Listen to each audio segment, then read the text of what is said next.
नमस्ते, नमस्कार, कैसे हैं सब? क्या हाल है सबका? बढ़िया? क्या चल रहा है? बढ़िया है सबका? हम क्या पढ़ रहे हैं? दो बैलों की कथा। दो बैलों की कथा जो क्षितिज कहानी में हम कक्षा 9 के क्षितिज में हमने बताया था आपको कि क्षितिज के दो भाग हैं आपके। एक आपका गद्य है और एक आपका पद्य है। हम पढ़ रहे हैं क्षितिज गद्य का पाठ 1। कौन सा पाठ है वो? दो बैलों की कथा। कौन सा पाठ है ये? दो बैलों की कथा। दो बैलों की कथा के लेखक हैं मुंशी प्रेमचंद, जिनको हम नवाब राय के नाम से जानते हैं। मैं ये बता चुकी हूँ आपको, बहुत बार बता चुकी हूँ, क्योंकि इनको कथा सम्राट भी कहा जाता है और ये कथा नायक भी कहे जाते हैं। इन्होंने लगभग 350 कहानियां लिखी हैं। इन्होंने, मुंशी प्रेमचंद जी ने, और इनकी सारी कहानियों को मानसरोवर में किया गया है। और ये युग का सबसे बड़े कहानीकार है, सबसे बड़े उपन्यासकार। इनके नाम से ही एक उपन्यास का युग चल गया था। मैंने बताया प्रेमचंद युग। जब हम पढ़ेंगे आगे तो जानेंगे। ये सबसे बड़े कहानीकार और बहुत ही अच्छी कहानियां इन्होंने हर मानवता से जुड़ी, मानव से यथार्थवाद, आदर्शवाद, हर कहानियों को इन्होंने लिया है, हर पात्र को इन्होंने किया है। इनकी कहानी में इनके सबसे बड़ा इनका उपन्यास आप लोगों ने सुना होगा, नाम जाना होगा। कौन सा है? गोदान। बहुत अच्छा उपन्यास है। कभी पढ़िए, कभी जानिए, देखिए इनके उपन्यास गोदान। शायद आपकी कक्षाओं में आगे लगा हो, लेकिन इनके उपन्यास सबसे बेहतर, हर चीज को इन्होंने मानवता की गहराई से देखा है और उसको उस परिस्थिति के अनुसार ढाल दिया है। तो हम चलते हैं। हमने क्या पढ़ा अभी तक? हमने जाना कि दो बैल हैं।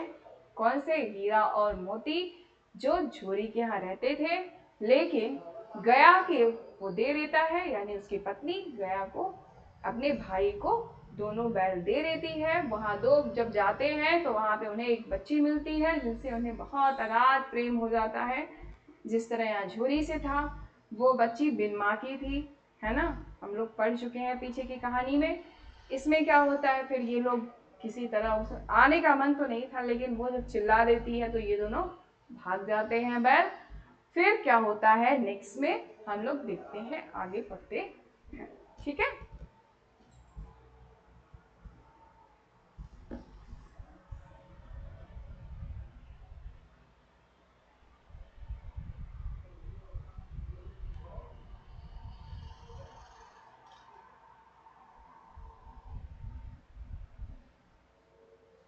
जब वो रास्ते में जाते हैं तो फिर वहां पे रास्ता भटक जाते हैं।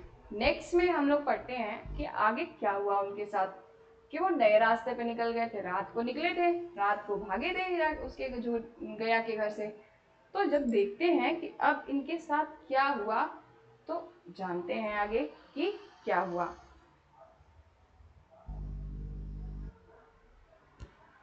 हीरा ने कहा, मालूम होता है राह भूल गए हैं। ये शब्द किसने कहा? कि मालूम होता है कि राह भूल गए हैं। ये शब्द किसने कहा? हीरा ने कहा मोती से कि मालूम होता है कि हम रास्ता ही भटक गए हैं। तुम भी बेतहाशा भागी, वही उसे मार गिराना था। कह रहा है कि तुम भी बेतहाशा भागे हो, वहीं उसे पहले मार के गिरा के आना था। उसे मार गिराते तो दुनिया क्या कहती? वह अपना धर्म छोड़ दे, लेकिन हम अपना धर्म क्यों छोड़े? ये हमारे भारतीयों की नस्ल में है कि सामने वाला कोई भी कर दे कुछ भी, लेकिन हम जैसे हैं हमें वैसे ही रहना चाहिए। सामने वाला कितना भी दुष्ट रहे, कितना भी कुछ रहे, लेकिन हमें क्या करना है? वैसा नहीं बनना है। हमें अपना धर्म नहीं छोड़ना चाहिए, है ना? कौन कहता है ये? हीरा मोती दोनों आपस में बातें कर रहे हैं कि हमें ऐसा नहीं करना चाहिए था। दोनों भूख से व्याकुल हो रहे थे। खेत में मटर खड़ी थी, चलने लगी। दोनों कितने दिनों से हरा चारा देखे नहीं थे, भूख से व्याकुल थे, और देखी खड़ी मटर खेत में और चलने लगे, खाने लगे। रह रह कर आहट ले लेते थे, कोई आता तो नहीं है, और रह रह कर देख भी रहे थे कि कोई आ तो नहीं रहा है। जब पेट भर गया तो दोनों को आजादी का अनुभव हुआ, तो मस्त होकर उछलने कूदने लगे। जब पेट भर गया, पेट तृप्त हो गया, तो आत्मा तृप्त हो गई और दोनों क्या करने लगे, उछल कूद करने लगे। पहले दोनों ने डकार ली, फिर सींग मिलाए और एक दूसरे को खेलने लगे, मतलब वही अब खेलने कूदने लगे। पहले जब पेट भर गया, आत्मा तृप्त हो गई, मन शांत हो गया, तो क्या हुआ, खेलने लगे। मोती ने हीरा को कई कदम पीछे हटा दिया, यहाँ तक कि वह खाई में गिर गया।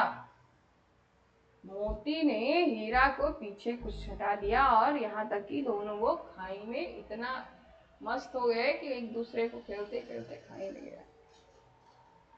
तब उसे भी क्रोध आया, संभल कर उठा और फिर मोती को मिल गया, मोती से मिल गया।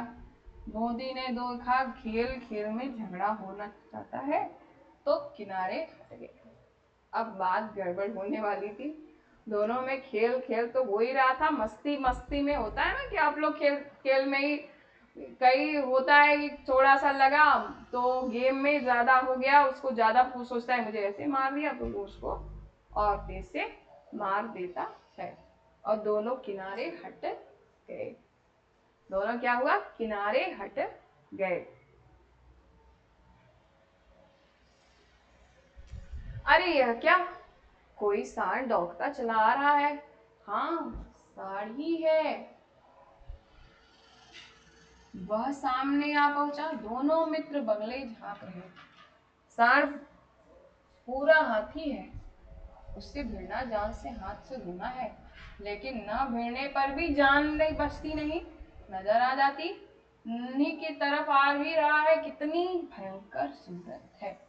कोई अन्य आ गया, बलवान बलधारी, और इसको देख के इन्होंने कहा कि अगर मैं हम इन्हें मारेंगे नहीं, देखिए मारेंगे तब भी मरना है क्योंकि उसकी सूरत बहुत बड़ी थी, और अगर नहीं मारते हैं तो भी मरना ही है क्योंकि ये छोड़ेगा नहीं। मोती ने मुख भाषा में कहा, बुरे फंसे, जान बचेगी तो कोई उपाय सोचो। भाई बहुत बुरे फंस गए, अब क्या, बहुत बुरी जान फंसी है।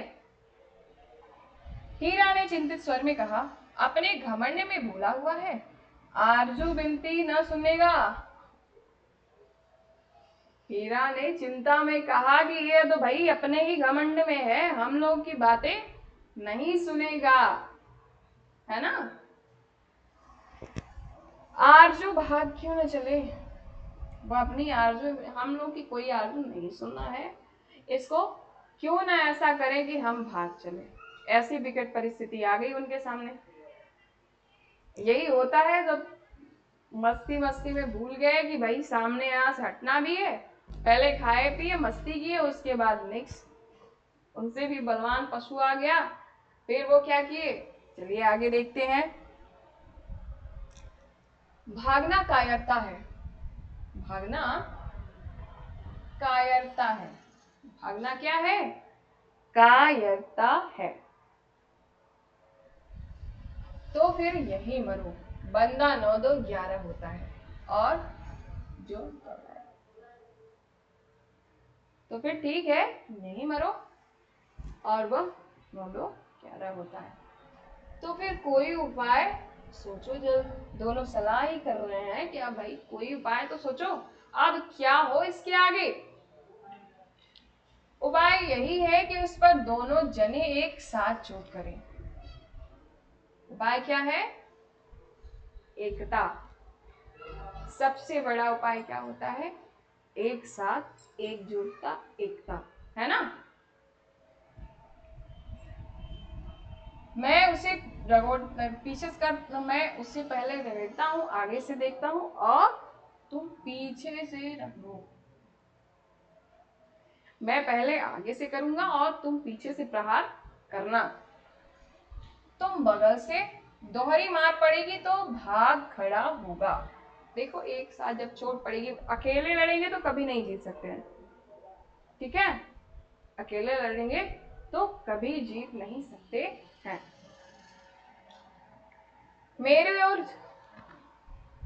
ओर झपटे तो तुम बगल से उसे पेट से सींग से देना। अब दोनों सलाह करते हैं कि भाई अगर ऐसा हुआ तो हम क्या करेंगे। तो तुम एक साइड से मैं चोट दूंगा, दूसरे साइड से तुम चोट देना, और फिर जब मुझे मारने आएगा तो तुम उसके पेट में प्रहार कर देना, है ना? जान जोखिम में, दोनों की जान किसमें है? जोखिम में है। दूसरा कोई उपाय ही नहीं है, दूसरा कोई उपाय ही नहीं है। दोनों मित्र जान हथेलियों पर लेकर लपके। सांड को भी संगठित शत्रुओं से लड़ने का तजर्बा न था। दोनों को ही लड़ने का तजर्बा न था। वह तो एक शत्रु से मल युद्ध करने का आदी था। जो ही भाई क्या कर रहा है कि सांड को भी संगठित शत्रुओं से लड़ने का बहुत तजुर्बा था। ये लोग अपनी टिकड़ी तो बनाते हैं, लेकिन क्या होता है कि वो जो सांड था वो इनसे भी रौना था। उसको तो आदत थी कई सारे जानवरों के साथ एक साथ युद्ध करना। लेकिन देखते हैं आगे।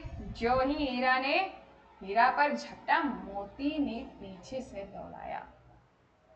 जो ही हीरा पे वो झपटा और मोती ने पीछे से दौड़ाया। सांड उसकी तरफ मुड़ा तो हीरा ने,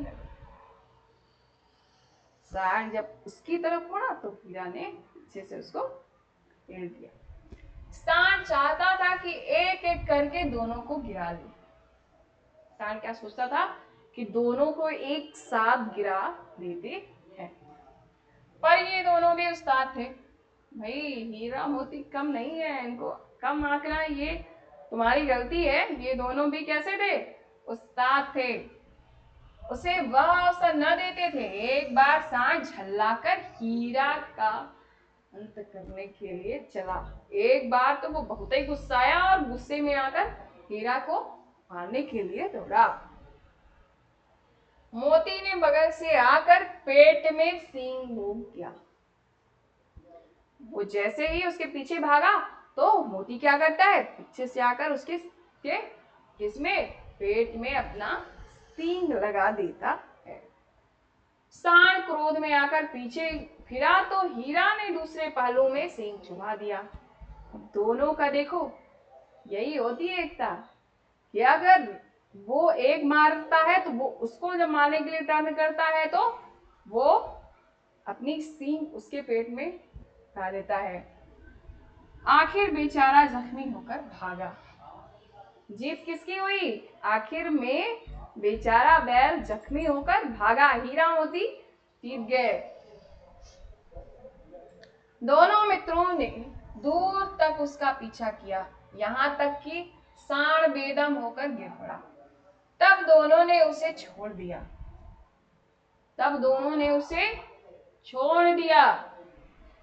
दोनों मित्र विजय के नशे में झूमते हुए चले जाते हैं। ये इनकी बहुत बड़ी विजय थी। क्या कहना चाहते हैं मुंशी प्रेमचंद जी? कि अगर इंसान एक रहे तो उसके सारे काम हो सकते हैं। एकता में बहुत शक्ति होती है ना? दोनों झूमते हुए चल रहे हैं नशे में। भाई विजय की जीत है। जब विजय हासिल होती है, जीत हासिल होती है, तो उस समय दूसरा ही नशा रहता है। मोती ने अपनी सांकेतिक भाषा में कहा, मेरा जी तो चाहता था कि बच्चा की मां। अरे भाई मेरा मन तो चाहता था कि मैं उसे बहुत ही मारूं, है ना? हीरा ने तिरस्कार किया। गिरे हुए को बैरी पर सींग जलाना नहीं चाहिए। उसने कहा अगर मेरा मन तो कर रहा था कि बिना मारे ना लौटूं, लेकिन हीरा हीरा पता, हीरा और मोती दो हैं। एक आपकी जो होता है ना कि जैसे राम और लक्ष्मण, राम से कि सीधा साधा काम हो जाएगा और लक्ष्मण थोड़े क्रोधी गुस्से मिजाज के थे, तो राम जी उन्हें बार बार समझाते थे कि आप शांत रहिए, इतना गुस्सा ठीक नहीं है, हर चीज का हल है। तो हीरा ने क्या कहा, तिरस्कार किया गिरे हुए बैरी पर, यानी किसी पर अगर वो चोटिल है, वो खुद ही जख्मी है, तो उसे क्या मारना, यह सब ढोंग है। बैरी को ऐसा मारना चाहिए कि फिर न उठे, यह सब क्या है, यह सब ढोंग है। बैरी को ऐसा मारो कि वो उठे ना। ये कौन कहता है, मोती कह रहा है। मोती क्या कह रहा है कि अगर वो भले वो है तो बैरी ही अपना, अगर हम उसे नहीं मारते, हम उसे छोड़ देते, तो वो हमें मार देता। अगर थोड़ी सी चूक होती, क्या वो हमें छोड़ता। लेकिन हीरा क्या कहता है कि नहीं नहीं, ऐसा हमें नहीं करना चाहिए, हमें अपने विचार को नहीं छोड़ना चाहिए, अपने सद्विचार हमें नहीं छोड़ने चाहिए। भाई अब घर कैसे पहुंचेंगे वह सोचो। भाई अब घर कैसे पहुंचेंगे ये तो सोचो। पहले कुछ खा लें तो सोचें, पहले कुछ खा लेते हैं फिर सोचते हैं कि घर कैसे पहुंचना है आगे। तो पहली विजय तो हमने पा ली है। अब नेक्स्ट देखते हैं कि कैसे हम लोग घर पहुंचे। पहले पेट पूजा, पहले कुछ खा लेते हैं फिर सोचते हैं कि हमें घर कैसे पहुंचना है। चलिए ठीक है, फिर नेक्स्ट में हमने ये जितना पढ़ा, ठीक है, फिर ये कहानी में हम लोग आगे पढ़ेंगे। चलिए ठीक है, नमस्कार, अपना ध्यान रखिए और अच्छे से तैयारी करिए।